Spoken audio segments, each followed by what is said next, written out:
Hello दोस्तों, स्वागत है आप सभी का आपके अपने YouTube channel target UP board exams पे। आज हम क्लास 10th के मैथ्स का एक्सरसाइज 4.3 का प्रश्नों को सॉल्व करने वाले हैं। तो प्रश्नों पे चलने से पहले इसमें कुछ ज़रूरी बातें हैं, अब पहले उसको समझ लीजिए, फिर हम प्रश्नों को सॉल्व करेंगे। जैसे एक्सरसाइज के शुरुआत में दिया है द्विघात समीकरण के मूलों की प्रकृति के बारे में। मूलों की प्रकृति से तात्पर्य यह है कि अगर हम किसी द्विघात समीकरण को हल करते हैं तो जो उसमें हमें अचर पद का मान प्राप्त होता है वह मान धनात्मक है या ऋणात्मक है या शून्य के बराबर है, अर्थात वह जीरो से बड़ा है, जीरो से छोटा है या जीरो के बराबर है। उसी आधार पे हम मूलों की प्रकृति का निर्धारण करते हैं कि उस द्विघात समीकरण के मूल क्या होंगे। तो इसके लिए सबसे पहले हम द्विघात समीकरण का जो मानक रूप है हम वहाँ से समझने की कोशिश करेंगे। जैसे द्विघात समीकरण का मानक रूप क्या होता है, ax² plus bx plus c बराबर 0। अगर मान लीजिए कि कोई द्विघात समीकरण दिया गया है जैसे 4x² plus 9x plus 12 is equal to 0, तो जब हम इस मानक समीकरण के साथ इसकी तुलना करेंगे तो हम देख रहे हैं कि यहाँ भी x² है, यहाँ भी x² है, यहाँ पर a है और यहाँ पर 4 है। तो इसका सीधा सा तात्पर्य यह है कि a बराबर हो जाएगा आपका 4। आप ध्यान दीजिएगा कि वही यहाँ पर लिखा गया है कि a बराबर 4 होगा।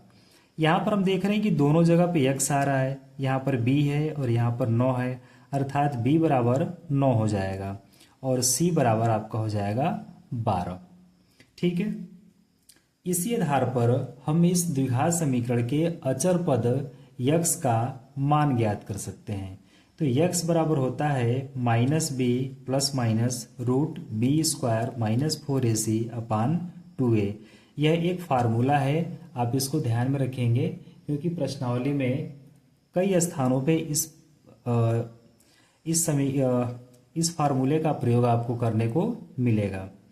तो एक बार फिर देख लीजिएगा कि x बराबर x क्या है, इस द्विघात समीकरण का अचर पद है x। तो अगर हमें x का मान निकालना हो तो x बराबर होता है -b plus minus √b² minus 4ac upon 2a। यहीं पे जो आप देख रहे हैं कि b² माइनस 4ac दिया गया है, अगर हम इसको d मान लें, d क्यों मानते हैं, इसको डिस्क्रिमिनेंट कहा जाता है, इसी को हिंदी में विविक्तकर कहा जाता है। तो b² माइनस 4ac बराबर होता है d। इस फार्मूले में जो b² माइनस 4ac आ रहा है, यह b² माइनस 4ac को हम d के द्वारा दर्शाते हैं, इसी को डिस्क्रिमिनेंट या विविक्तकर कहा जाता है।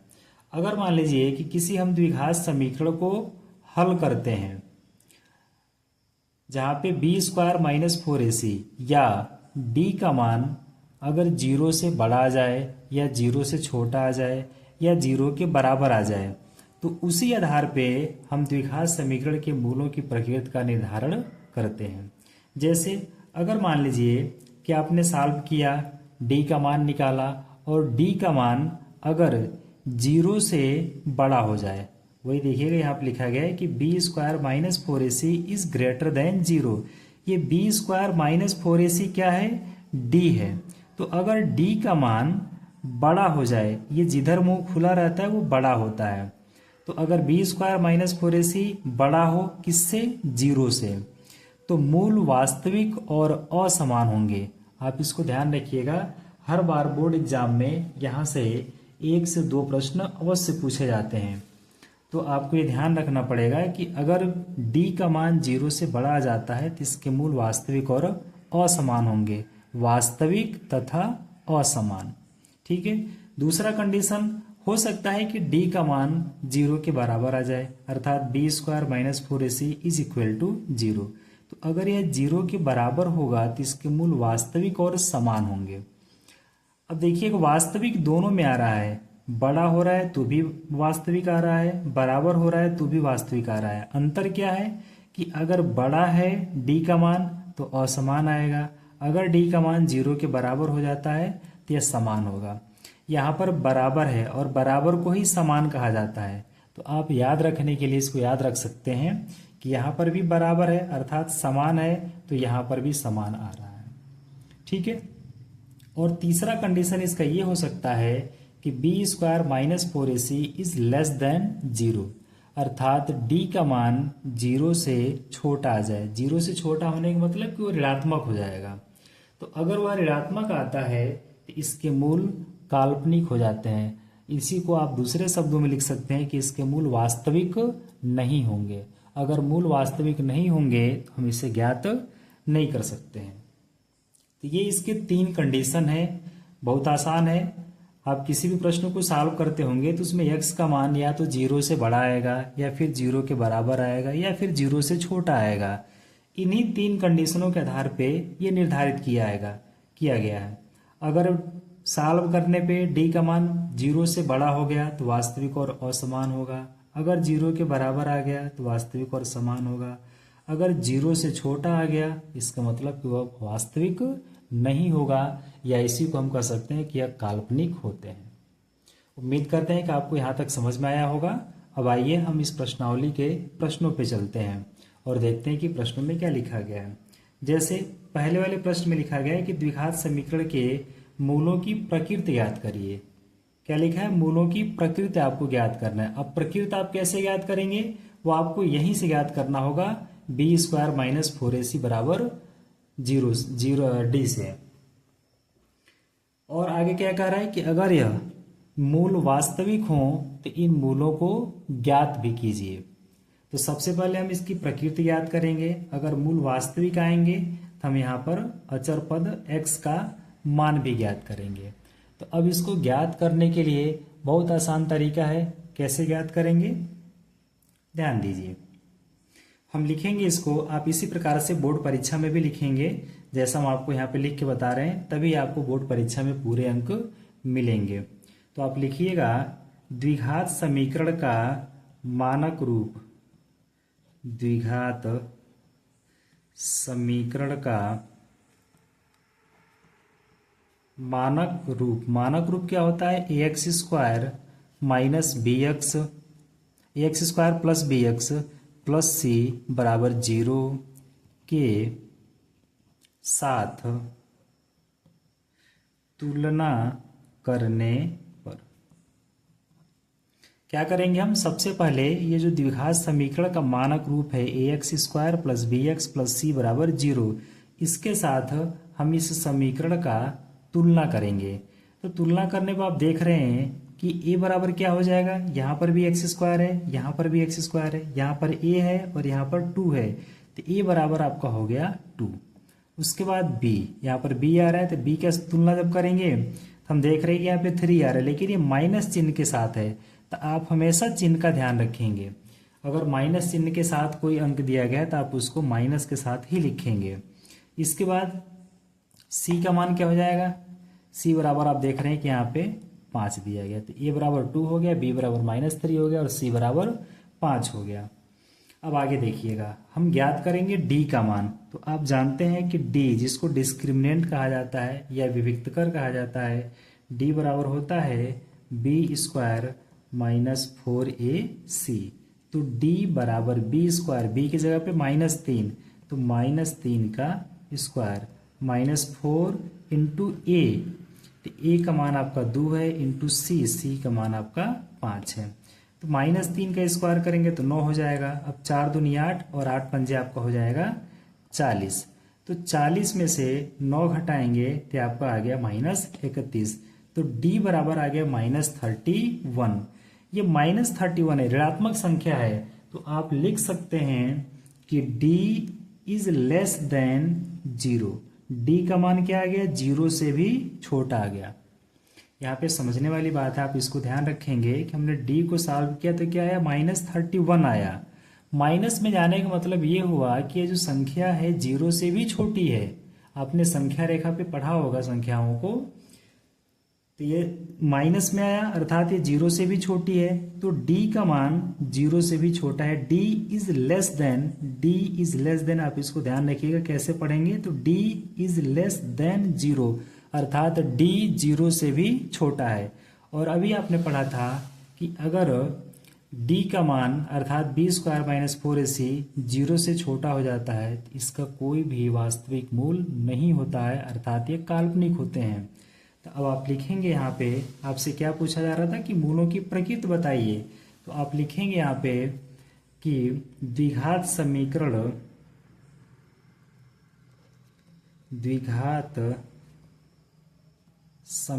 के मूल वास्तविक नहीं होंगे। यह आपका इस प्रश्न का आंसर हो गया। अगर इसके समीकरण का मूल वास्तविक नहीं हो रहे हैं तो हमें इसे ज्ञात करने की आवश्यकता नहीं है। उम्मीद करते हैं आपको यह समझ में आया होगा। अब इसका दूसरा देखिए वो क्या दिया गया है। देखिए अब इसमें दूसरा क्या लिखा गया है कि 3x² minus 4√3x plus 4 is equal to 0। अब जैसा हमने पहले वाले में सॉल्व किया था ठीक उसी प्रकार से यहाँ पर भी सॉल्व किया जाएगा।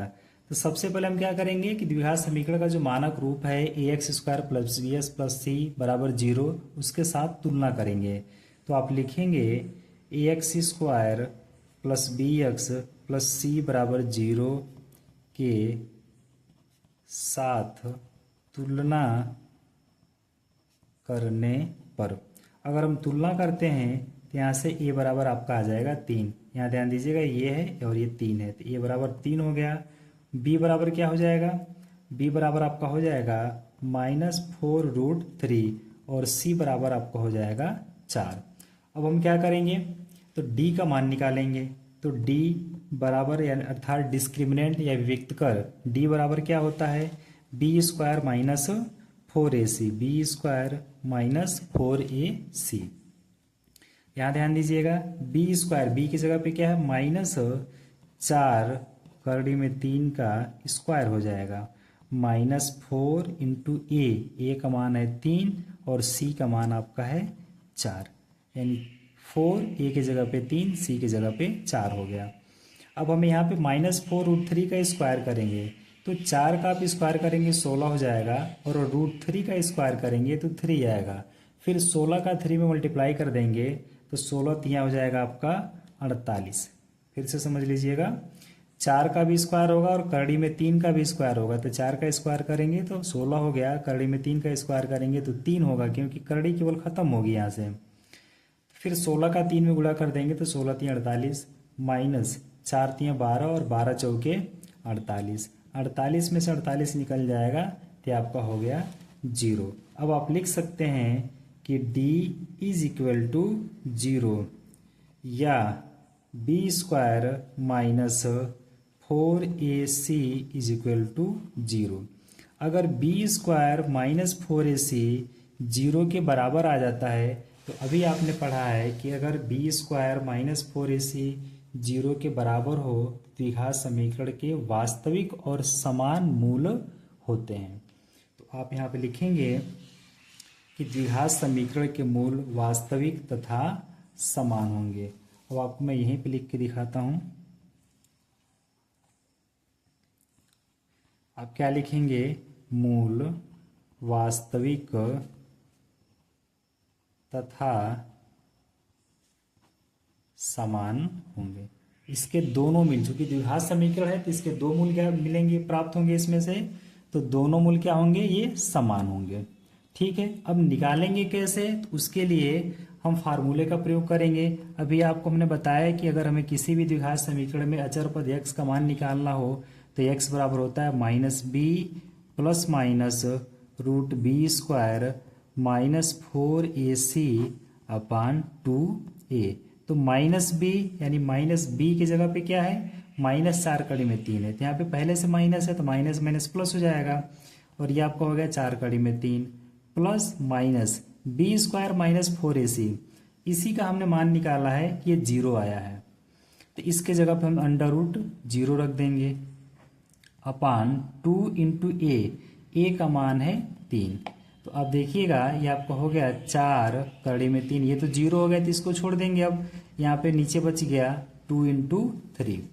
अब हम इसमें क्या कर सकते हैं, अगर इसको हम और आगे तक सॉल्व करें तो आप देख रहे हैं कि ये 2 से 4 कट जाएगा 2 बार में, तो ऊपर आपका हो गया 2√3 अपान नीचे क्या है 3 है। अगर हम 3 को भी चाहें तो √3 इंटू √3 लिख सकते हैं। ठीक है, अब एक कड़ी में 3 से एक कड़ी में 3 कट जाएगा, तो ऊपर आ गया 2 और नीचे आ गया कड़ी में 3। तो ये आपका इस प्रश्न का आंसर हो जाएगा। चूंकि इसके द्विघात समीकरण के मूल समान है, तो अगर एक मूल 2/1 कड़ी में 3 आया है तो दूसरा मूल भी 2/1 कड़ी में 3 होगा। यह आपका इस दूसरे प्रश्न का उत्तर है। आप इसको ध्यान रखिएगा। उम्मीद करते हैं आपको ये समझ में आया होगा। अब इसके हम तीसरे पार्ट पे चलते हैं।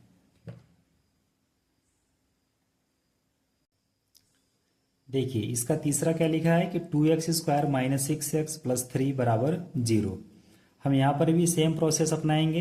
लिखेंगे कि द्विघात समीकरण का मानक रूप ax² + bx + c = 0 के साथ तुलना करने पर, आप यहाँ देख रहे हैं कि 2x² है और यहाँ पर ax² है, तो a बराबर ये आपका हो जाएगा 2। ठीक है, यहाँ पर है -6x और यहाँ पर है bx। जब आप b बराबर लिखेंगे तो बराबर हो जाएगा आपका -6। और यहाँ पर आपका c आ रहा है, तो c बराबर आपका हो जाएगा ये 3। a बराबर 2, b बराबर -6 और c बराबर 3 आ गया। ठीक है, अब हम यहाँ से d का मान निकालेंगे। तो d बराबर क्या होता है b² - 4ac। तो हर जगह आपको यही रूल अपनाना है कि d का मान पहले आप निकालिएगा। d क्या है डिस्क्रिमिनेंट, जिसको विविक्तकर कहते हैं। कभी कभी प्रश्न में सीधा सीधा यही लिख करके आ जाता है कि विविक्तकर ज्ञात करिए, तो आपको यही निकालना है और फार्मूला भी आपको यही लगाना है कि d बराबर b² - 4ac। ठीक है, तो d बराबर b², b की जगह पे क्या है -6, यानी -6 का स्क्वायर -4 इंटू a की जगह पे 2 इंटू c की जगह पे 3। ठीक है, अब जब -6 का स्क्वायर करेंगे तो आपका हो जाएगा 36। 4 दूनी 8, 8 तरीके हो जाएगा 24। 24 में से 36 निकल जाएगा तो आपका आ गया 12। ठीक है, तो d बराबर आ गया 12। तो आप लिखेंगे चूंकि d, या इसी को आप लिख सकते हैं कि b² - 4ac is greater than 0।